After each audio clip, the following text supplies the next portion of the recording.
Plus 49. Hello and welcome all to another edition of Plus 49. My name is Sigrid Arteaga and we're so happy to be back here today.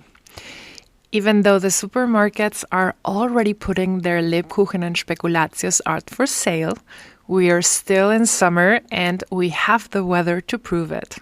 So grab yourself a cold lemonade or the drink of your choice.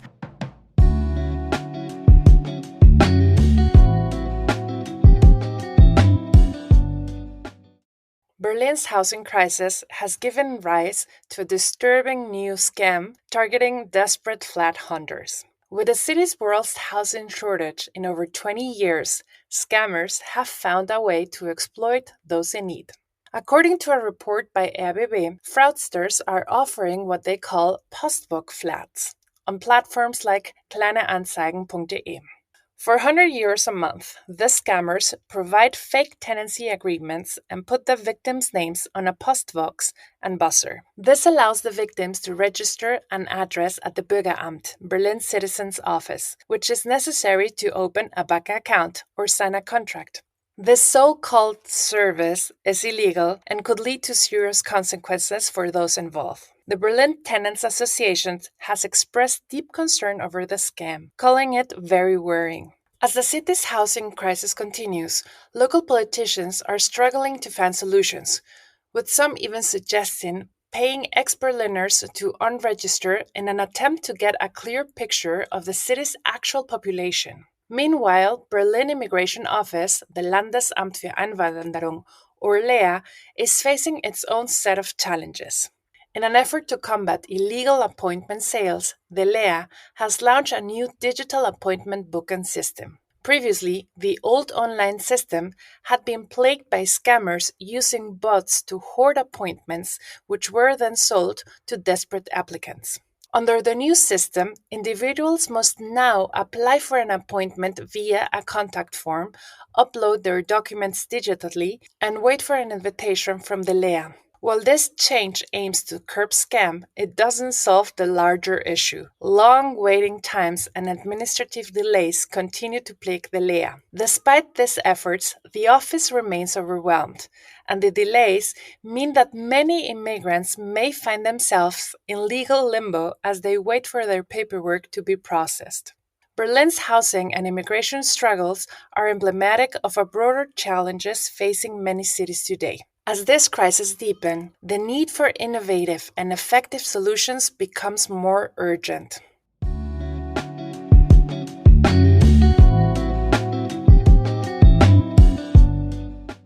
Words, like many people, can become migrants.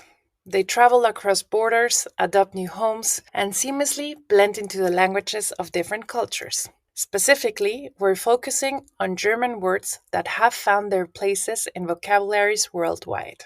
Language is dynamic, constantly evolving and adapting. As people move from one country to another, bringing their customs and traditions with them, so do words. These linguistic travelers often settle into new languages, enriching them with fresh meaning and expressions. One of the most famous examples is kindergarten. Original from the German word of children's garden, this term was coined by Friedrich Fröbel in the 19th century. His pioneer approach to early childhood education spread globally, and with it, the word kindergarten became a universal term for preschool. Another German word that has made its way into everyday use is Schadenfreude. This word, which means harm joy, describes the pleasure one feels at someone else's misfortune. It is a concept so specific and relatable that many languages adopted the term, finding no equivalent in their own lexicons. Then there is Wanderlust, a word that perfectly captures the intense desire to travel and explore the world. It's no wonder this term has been embraced by so many languages, resonating with anyone who feels the pull of a distant horizon. And let's not forget Zeitgeist, which translates to the spirit of the time. The term is used to describe the definition, mood of character of a particular period in history. Whether we are talking about the rebellious spirits of the 1960s or the digital revolution of today, Zeitgeist helps us encapsulate the essence of an era. And finally, and my personal favorite, there's doppelganger, a word that has intrigued people for centuries, literally meaning double walker. It refers to a look-alike or double of a living person. The concept is so captivating that it's being adopted into various languages, often used in literature, film, and everyday conversation to describe that eerie experience of seeing someone who looks just like you or someone you know. These words are more than just imports. They bring with them the richness of German culture and thought, enhancing our ability to express complex ideas and emotions. So, as people migrate and cultures blend, so too do words. They carry with them the history and spirit of their origins, making our global vocabulary more vibrant and diverse.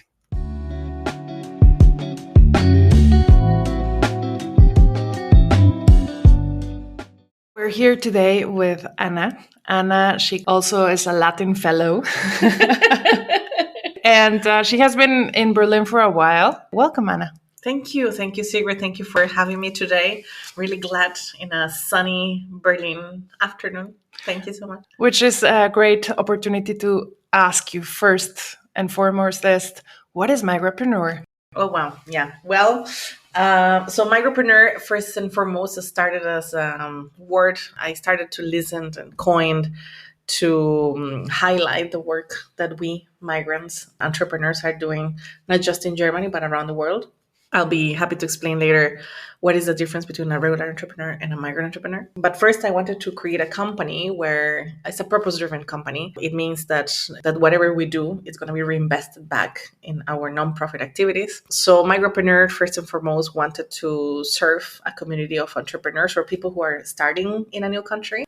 When you arrive, either as a student or with a contract or building your own business, you're literally starting from scratch for the first time in your life again. And for many of us, moving to a country with no contracts and with a completely in a limbo of what's going to happen with our lives, is starting new. It's like starting a new company. And so that's where Migrapreneur aims to support with technology the welcoming of individuals, to try to connect them with services, with experts, to make it easy for people to navigate local bureaucracy, to make it easy for migrants to also get to know other people. And so at the heart of our work as well is building community. So it doesn't matter if we develop technology, it doesn't matter if we do online activities and so on.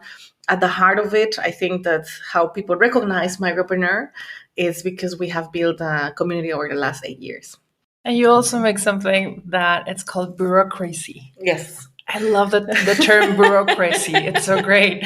Well, actually, Bureaucrazy. So Migrapreneur has a non-profit daughter, which is the one that we use legally to basically develop projects with other companies. Last year, for example, we trained 1,800 unemployed migrants across Germany in topics like, getting into tech and so on, like data analytics and so on and so on. But Bureaucrazy initially is the one that actually started the development of how to ease bureaucracy with technology. And so one of my co-founders, he was much more involved in the past with this. And so he was writing on a board the problem, which is bureaucracy. And constantly he was writing bureaucracy and then he was writing Bureaucrazy without noticing. And so I think that for all of us, it just came up as a natural word to say to describe what we were all going through, especially receiving envelopes for the first time in our lives. And I remember with my co-founder and I, we had a very specific, difficult moments back in the days. And he was coming to pick up my post and I was picking up his post because, it's scary. It's a scary opening the mailbox. And so I think that the word bureaucracy was the perfect way to describe what was happening. And it's very scary at the end of the day to open up the post. Yes. But also I never had that back home, like I first time in my life, mailing and sending a printing letter, fax mail, that's another story. The last time I did that was in 2002. So coming here and having to face that and taking it so seriously, crazy. You see, you're crazy. We're talking about Bureaucrazy, but also about Migrapreneur. And let's keep up with the conversation regarding Berlin and how crazy Berlin can be.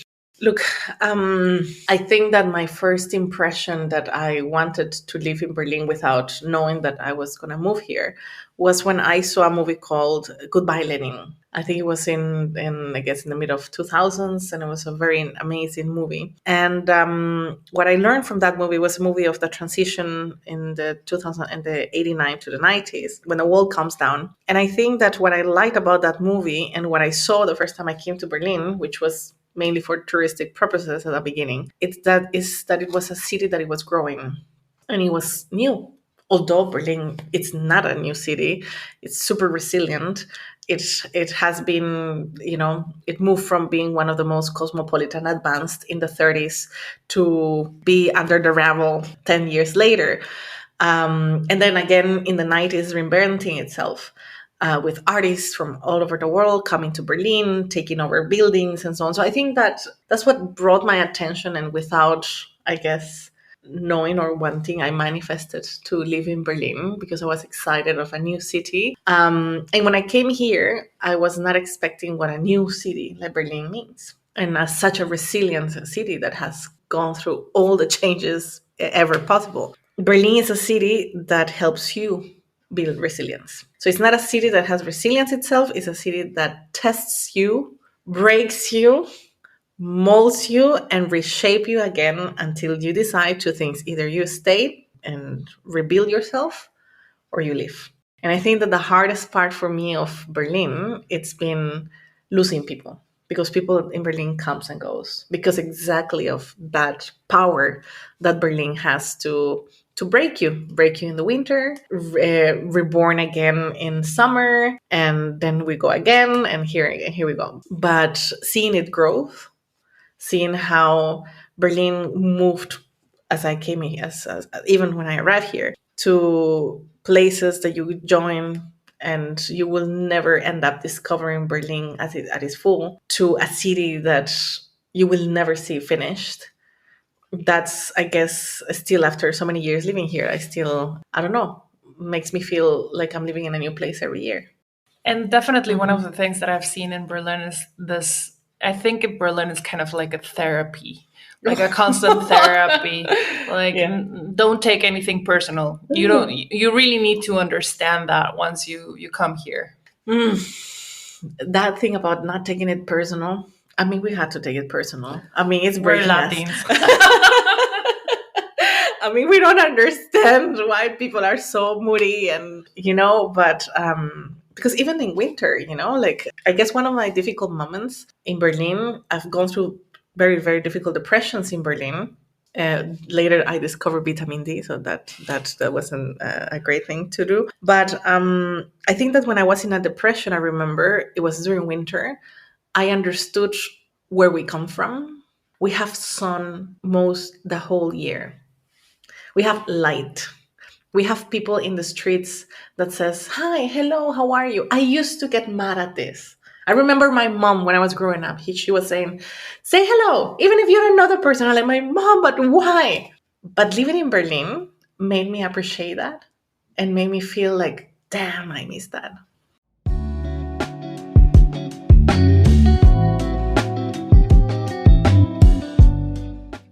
So you arrived in Germany, you arrived in Berlin, and you started your own process of entrepreneur.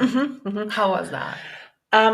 Well, crazy, because I was not expecting it. I mean, I just arrived with my ex-partner back then. He got a job and in Berlin, and I created my managerial job already in Costa Rica. I had a career, and I was lost. I was a little bit motivated to go and get German classes and sign up. But it was a very specific moment in the time in Berlin where the Syrians arrived. And so I remember there were no space anywhere for starting German classes.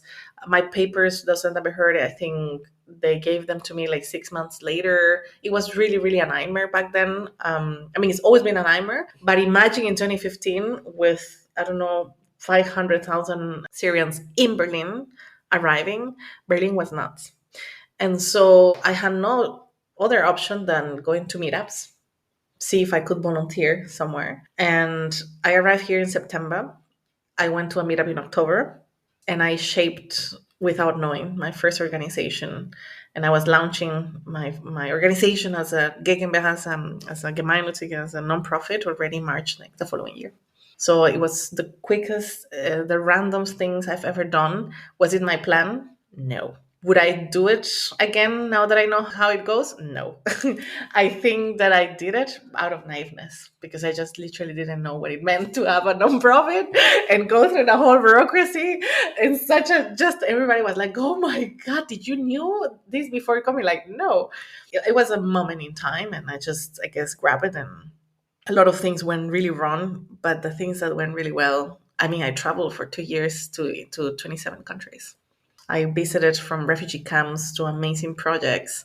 I met amazing individuals, organizations across the world, and yeah, I think I it's for the starter was not that bad. Definitely not that bad. Mm-hmm. So now with Micropreneur, what is the future for Micropreneur? Well, if we are allowed, I'm kidding. No, if everything goes well and as planned, I think all the lessons that we've learned over the last 8 years, not just only in Germany but across the world, the place that we've visited or I've been and worked with migrants, is to basically bring technology. So two things: bring technology to ease the path of anyone who arrives to a new country, and the second part is the more advocacy part, which is where we are always open for cooperations and anyone who knows about communications, PR, and so on, is a bit bold, but is to continue using our platforms and our communities and our networks to return back the dignity to migrants stolen by politicians.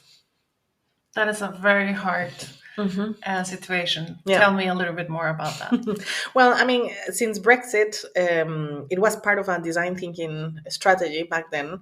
What was the topic that it was going to break a country in two? And so migration popped up.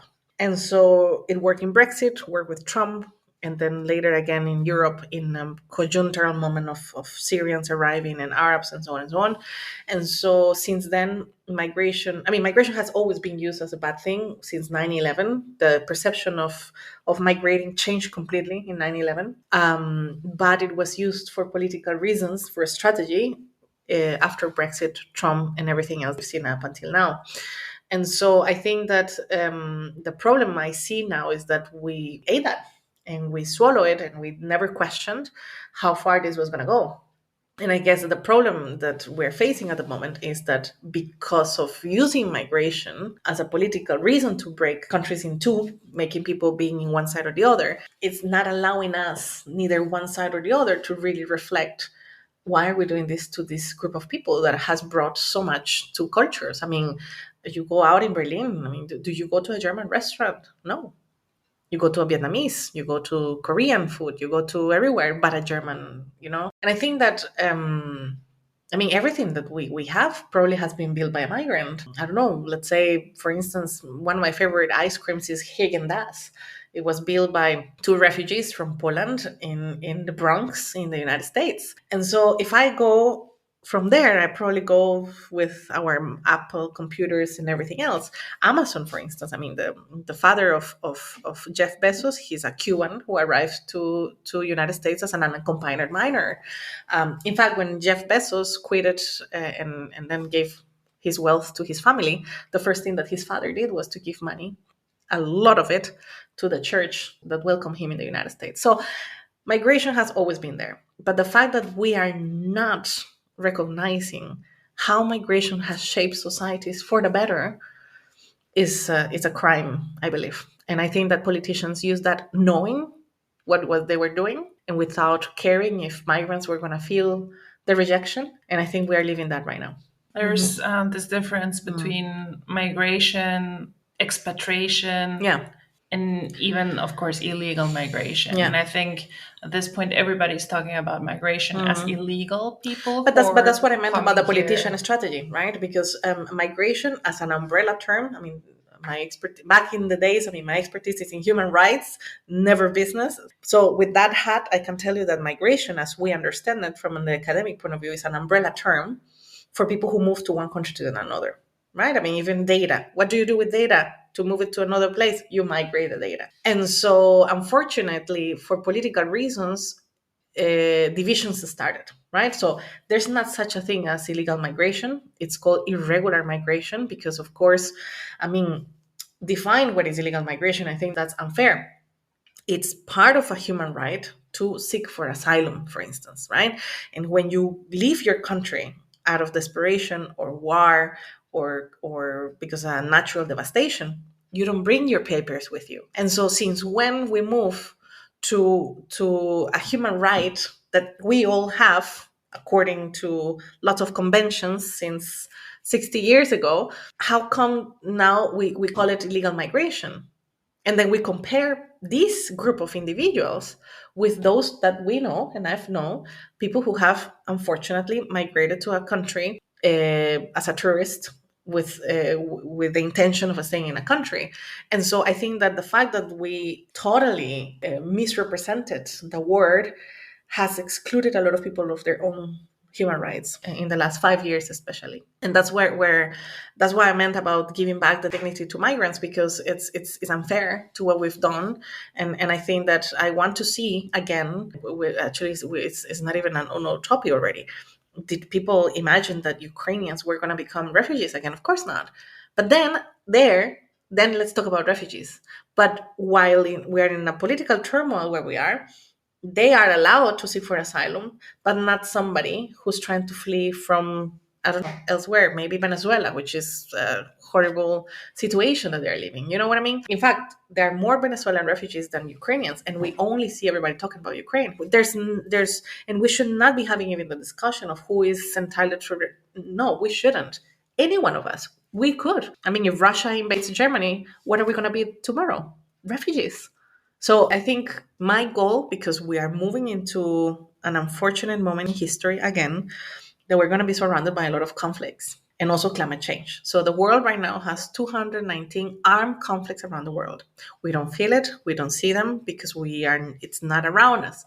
But in the next years, with economical crisis, with a lot of tensions happening, and we have so many political passions around us, these conflicts might be growing again and more, and we can feel them. We can actually, I guess the closest to us is Ukraine at this moment. And so my goal with the topic of bringing back dignity to migrants is also to take care of ourselves, because we can become refugees tomorrow again. And also we need to probably go move back to our countries, and then we're going to be also the expats back in our countries, because we're going to be different people, right? And so I think that I know this is very utopic or kind of idealist from my side to try to see a world where we can learn to live together, but I don't think we have other choice. The silence is it's imminent, of course, but I think we can leave with a good note of taking care of each other, because at the end of the day, once you move to another country, you realize how important it is to look beyond nationality and look more into community. Absolutely. And I think this is something that you're doing with Micropreneur, and what at least we have been doing in our little and micro communities, trying to feel supported and trying to be that Latin regarding and enjoy our cultures. Imagine how beautiful it is. For example, you're coming from, you have the best of the two worlds. You're also from Mexico. Best food ever that I've tried in my life. Actually, I think in Mexico there is a very famous singer, or like an artist. Her name is Chabela Vargas, comes from Costa Rica, from my country. And she always said, I was born Mexican at some point in another life. And I always said that because I love Mexico. And so can we just, for example, instead of treating Mexicans bad around the world or even in the United States, can we just sit down and enjoy that thanks to you, we have tequila and tacos? Please. And enjoy together instead of fighting that we don't want more Mexicans? What the hell? I mean, we need more Mexicans. You know, say that to Trump. He also needs more Mexicans. That's a topic for definitely for further down the line.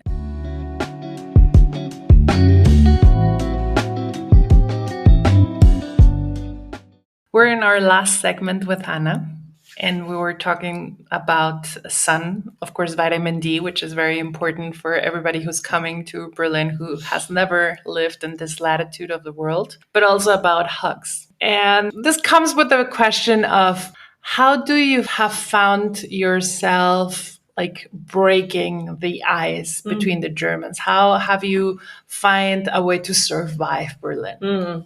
Well, honestly, first and foremost, trying not to lose this naiveness of being in a new city and feeling myself like new every year, although I'm not getting new every year of living here. But I think that expression, when I see the first time I meet people and they face somebody who's smiling, and at the end you don't want to shake hands, but you want to say, hey, I'm sorry, I'm a Latina, I need to hug you. The way they react to you, which not knowing, they just move from one side to the other, they give you the hand, but they don't know, should I open the arms? Like, oh my God, is she flirting with me? Is she real?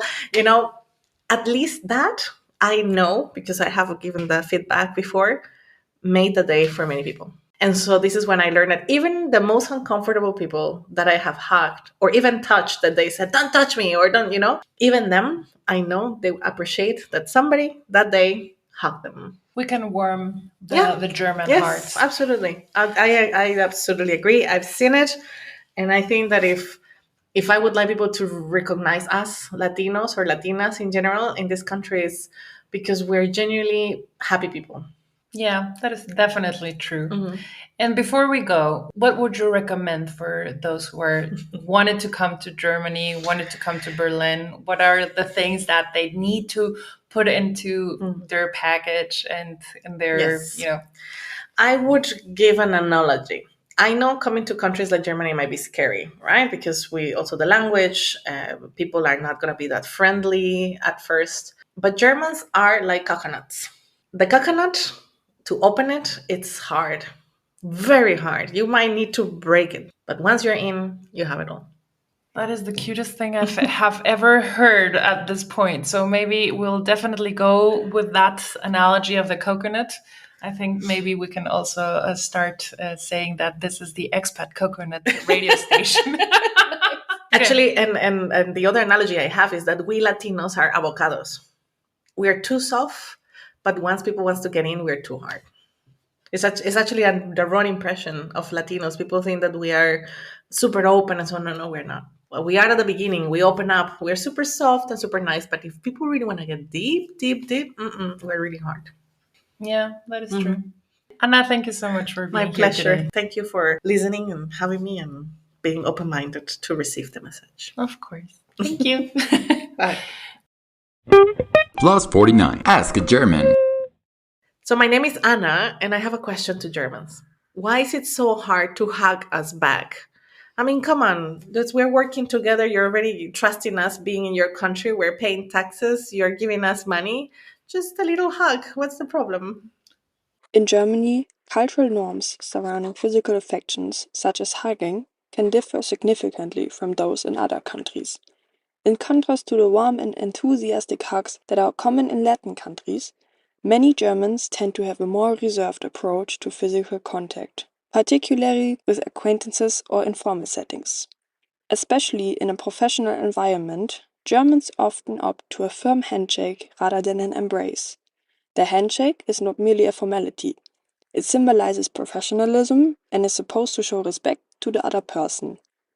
It conveys a sense of equality, a mutual acknowledgement between colleagues or business partners. While close friends and family may share more intimate gestures, such as heartfelt hugs, the general preference leans towards brief interactions that respect personal space. This reserved nature can sometimes be misinterpreted as aloofness or coldness, but it is simply a reflection of cultural norms that prioritize individual comfort levels with physical affection. If you do find yourself in a situation where a German hugs you, you may notice that the style in which they do this is rather untypical compared to what you might expect. Instead of enveloping you in a full embrace, many Germans settle for a simple pat on the back. This gesture serves as a way to acknowledge the moment without crossing personal boundaries. Longer and more affectionate hugs are usually reserved for moments of high emotions, such as significant life events like weddings or farewells. It's important to note that the pat hug usually doesn't mean anything negative. Rather, it reflects a cultural tendency of Germans to avoid excessive physical contact with people they aren't very close to. Many Germans simply prefer to keep their interactions within certain limits, valuing personal space and individual comfort over overt displays of affection. So, if you find yourself in a situation where a German does offer you a hug, whether it's accompanied by a gentle pat on the back or not, consider it a meaningful gesture that signifies trust and friendship within their comfort zone.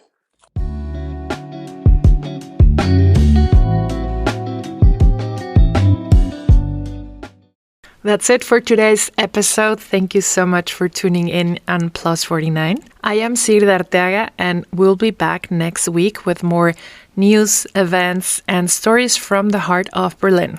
Don't forget to follow us on social media and share your expat experiences with us. If you have a question for any German, please send us a fax so he can answer you promptly.